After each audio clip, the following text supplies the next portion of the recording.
Allez, bonjour à toutes et à tous. Aujourd'hui, on va mettre un peu les pieds dans le plat.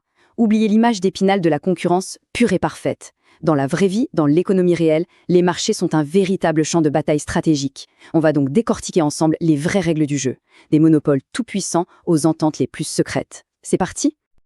Alors, pour commencer, un exemple très simple, un objet que tu as sûrement dans ta poche ou dans la main en ce moment même. Ton smartphone. Regarde un peu ce graphique. Il nous montre qui se partage le gâteau du marché européen. On a Samsung, Huawei, Apple, et à eux trois, ils se partagent quoi ? Plus de 80% du marché. C'est énorme. Pour tous les autres, il ne reste que des miettes. Du coup, première question qu'on peut se poser, est-ce que c'est vraiment ça, la fameuse concurrence ? Et ça nous amène directement au cœur de notre problème. On nous parle sans arrêt de libre concurrence, d'un choix immense pour le consommateur. Mais franchement, quand une poignée d'acteurs domine à ce point, est-ce qu'on peut vraiment parler d'un marché parfaitement concurrentiel ? Voilà la grande question qui va nous guider tout au long de cette vidéo. Bon, pour y voir plus clair, on va commencer par le cas le plus extrême, on va dire, de la concurrence imparfaite, le monopole. Une situation où une seule et unique entreprise règne en maître absolu. Alors, le monopole, la définition est simple mais hyper importante. C'est un seul vendeur pour une multitude d'acheteurs. Mais le point crucial, le truc à retenir absolument, c'est que cette entreprise n'est pas preneuse de prix. Elle ne subit pas le marché. Non, elle est ce qu'on appelle faiseuse de prix, ou price maker en anglais. C'est elle qui fait le prix. Et ça, crois-moi, c'est une notion absolument capitale pour le bac. Ok, mais la question c'est, comment on en arrive là ? Un monopole, ça ne sort pas de nulle part, comme par magie. En fait, il est protégé, un peu comme une forteresse, par ce qu'on appelle des barrières à l'entrée. Imagine un brevet sur un nouveau médicament. Personne d'autre n'a le droit de le produire, c'est une barrière institutionnelle. Ou alors, pense à la recette secrète du Coca-Cola. C'est une barrière liée à l'innovation. Et puis, t'imagines construire un deuxième réseau de TGV à côté de celui qui existe déjà ? Impossible, ou en tout cas beaucoup trop cher. Ça, c'est ce qu'on appelle un monopole naturel. Et l'objectif de cette entreprise, seule sur son marché, c'est quoi à ton avis ? Eh bien c'est simple, c'est de maximiser son profit. Comme il n'y a personne pour lui faire de l'ombre, pour la forcer à baisser ses prix, elle va chercher le point d'équilibre parfait qui lui rapporte le plus d'argent possible. Bon, je sais, ce graphique peut faire un peu peur au premier abord, mais en réalité l'idée derrière est assez simple. Le monopole va calculer très précisément la quantité qu'il doit produire pour que ses profits soient maximum. Il ne cherche pas à vendre le plus possible, non, il cherche à vendre au meilleur prix pour lui. Et la conséquence pour nous, les consommateurs, eh bien, elle est double. Il y a moins de produits sur le marché et ils sont vendus plus cher. Ok, on quitte le monopole. Passons maintenant à une situation qu'on rencontre bien plus souvent dans la vie de tous les jours, l'oligopole, le face-à-face entre quelques géants. En oligopole, on a donc seulement quelques entreprises qui dominent. Pense par exemple aux opérateurs de téléphonie mobile en France, Orange, SFR, Bouygues, Free. Ils ne sont qu'une poignée. C'est un peu comme une partie d'échecs. Chaque coup joué par l'un, une baisse de forfait, une nouvelle pub, a un impact direct et immédiat sur les autres. C'est ça qu'on appelle l'interdépendance. C'est crucial de comprendre ça. Du coup, pour ces quelques géants, il y a une tentation énorme, celle de s'entendre sur les prix pour éviter de se faire la guerre. En gros, ils ont deux options. Soit ils se lancent dans une guerre des prix sans merci, ce qui est souvent bon pour nous, soit ils se mettent d'accord en secret pour maintenir des prix élevés. C'est ce qu'on appelle un cartel. Et ça, même si c'est super tentant pour eux, c'est un jeu très, très dangereux. Et surtout, c'est complètement illégal. Et pour comprendre ce jeu dangereux, on a un outil génial, le fameux dilemme du prisonnier. Regarde bien cette matrice des gains. Elle nous montre les profits que SFR et Bouygues pourraient faire en fonction de leurs décisions sur les prix. Le cas idéal pour eux, c'est la case en haut à gauche. S'ils s'entendent tous les deux pour garder des prix élevés, c'est le jackpot, 3 milliards chacun. Ok, maintenant, essaye de te mettre à la place du PDG de SFR. Il se fait un petit calcul dans sa tête. Premier scénario. Bon, si Bouygues ne bouge pas son prix, qu'est-ce que je fais ? Si je ne bouge pas non plus, je gagne 3 milliards. Mais si je le baisse, je lui pique des clients et je gagne 5 milliards. Bon, 5 c'est mieux que 3, donc j'ai intérêt à baisser. Deuxième scénario. Et si Bouygues, lui, décide de baisser son prix ? Si je maintiens le mien, je me fais laminer et je perds 1 milliard. Par contre, si je baisse aussi, on fait match nul, on gagne 0. 0, c'est toujours mieux que de perdre 1 milliard. Donc, là aussi, j'ai intérêt à baisser.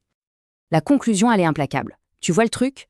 Quelle que soit la décision de Bouygues, SFR a toujours intérêt, individuellement, à baisser son prix. C'est ce qu'on appelle sa stratégie dominante.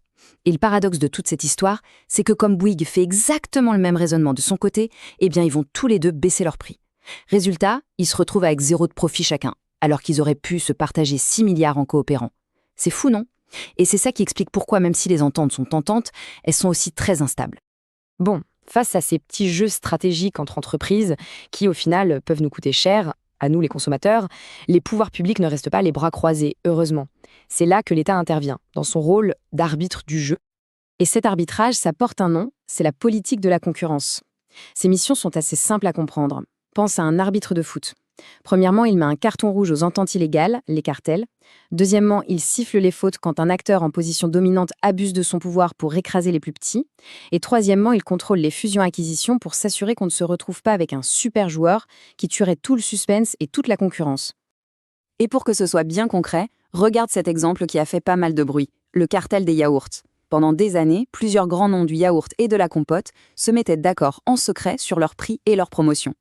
C'est l'autorité de la concurrence qui a mis fin à la supercherie et la sanction a été salée, 192,7 millions d'euros d'amende. Le message est clair, la triche, ça finit par coûter très cher. Et crois-moi, ce n'est pas un cas isolé. Regarde un peu ce graphique qui montre le montant total des sanctions chaque année. On voit des pics qui sont juste énormes, comme en 2014 où on a dépassé le milliard d'euros d'amende. Ça montre bien que le gendarme de la concurrence, il a une vraie force de frappe pour dissuader les tricheurs. Bon, tout ça c'est super intéressant, mais la question que tu te poses sûrement, c'est concrètement, comment j'utilise tout ça le jour du bac en SES? C'est ce qu'on voit tout de suite. Voilà, le jour J, tu vas tomber sur ce type de document. L'erreur à ne pas faire, c'est de juste décrire ce que tu vois. Par exemple, ne te contente pas de dire « le document montre que Google a reçu une amende ». Non, ça c'est trop simple. Ce qu'on attend de toi, c'est une analyse. Tu dois dire « cette amende de plusieurs milliards infligée à Google est un exemple concret de la politique de la concurrence qui lutte contre l'abus de position dominante, l'une de ses missions principales ». Tu vois la différence? Là, tu mobilises tes connaissances, tu fais le lien avec le cours, c'est ça qui fait toute la différence. Allez, pour finir, la petite fiche de révision spéciale bac. 4 points à bien avoir en tête.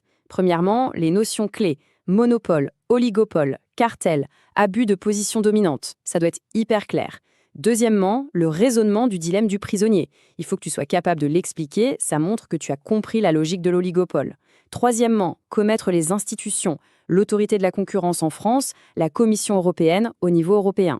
Et enfin, le piège à éviter absolument, ne confonds pas une entente, qui est un accord illégal entre entreprises, et une barrière à l'entrée, qui est un obstacle qui empêche de nouveaux concurrents d'arriver sur le marché. Ce sont deux choses bien différentes. Et si tu as besoin de visualiser tout ça, ce schéma bilan est juste parfait. Il résume toute la logique du chapitre. On part des structures de marché, les barrières à l'entrée, le petit nombre d'entreprises. Ça crée un pouvoir de marché. Ce pouvoir de marché peut mener à des situations de monopole ou d'oligopole.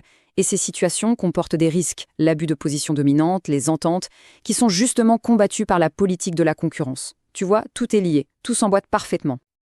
Allez, on termine avec une question ouverte, la grande question du moment. Les GAFAM, les géants du numérique, sont-ils devenus trop gros, trop puissants pour être régulés? Face à des entreprises qui pèsent des milliers de milliards, est-ce que des amendes, même énormes, sont encore suffisantes? Faut-il inventer de nouvelles règles? Le débat est lancé et c'est un débat qui te concerne directement en tant que citoyen et consommateur.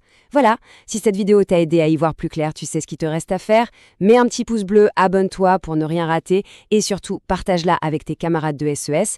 À bientôt!